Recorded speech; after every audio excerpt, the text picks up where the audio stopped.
சொல்லு. எங்க இருக்க? ஃப்ரெண்டு கூட. உன் ஃப்ரெண்டு கூட தான் இருப்பியா? என்ன எங்குமே வெளில கூட்டு போக மாட்டியா? உன் கூட வெளியே வந்தனா 10,000 ரூபாய்க்கு செலவு வைப்ப. இந்த நாய்க்கு ஒரு டீ வாங்கி குத்தா போதும், ஒரு நாள் ஃபுல்லா என் கூடயே இருப்பான். எங்கடி ஓனர காணோம்? சாம்பார் வைக்க முருங்கைக்காய் பறிக்கிறேன்னு மரத்துல ஏறி காலு முறிஞ்சு போய் படுத்து கிடக்கான். ஐயோ, அப்புறம் என்னடி ஆச்சு?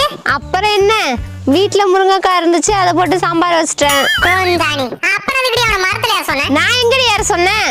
கூரையில ஏறி கோழி பிடிக்க தெரியாதவன் வானத்துல ஏறி வைகுண்டம் போனானா. ஏ ஓனரா, உனக்கு எனக்கு என்ன வித்தியாசம் தெரியுமா? என்னடா?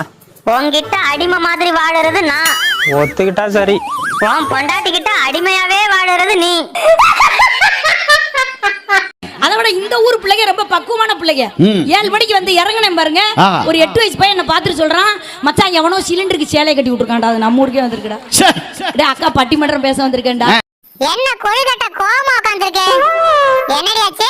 எனக்கும் என் புருஷனுக்கும் அடிக்கடி சண்டை வருது. அந்த ஒரு விஷயம் மட்டும் நடக்காம இருந்திருந்தா எங்களுக்குள்ள எந்த சண்டையும் வராது, 2 பேரும் சந்தோஷமா இருந்திருப்போம். அப்படி என்னடி நடந்தது? கல்யாணம் தான். குந்தாணி, உன்னால கல்யாணம் முருங்கல கட்டி வச்சு உரிக்கணும்டி. ஏண்டி, நீ ஓனரை கல்யாணம் பண்ணிக்கிறனா என்னடி பண்ணிருப்ப? நான் IAS படிச்சு டாக்டர் ஆயிருப்பேன்டி. ஐஏஎஸ் படிச்சா டாக்டர் ஆகலாமா? நீ இப்பதாண்டி தெரியுதே, நீ ஏன் ஓனரோட சேர்ந்து கோழி மேய்க்கிறேன்னு. யோ மாமா, நைட்டு பிரியாணி ஓகேவா? ஓகேடி. சரி, வரும்போது வாங்கிட்டு வந்துரு. இவரை கல்யாணம் பண்ணதுக்கு ஒரு கழுதைய பண்ணிருக்கலாம்டா. நெருங்கிய சொந்தத்துல கல்யாணம் பண்ண கூடாதுடி.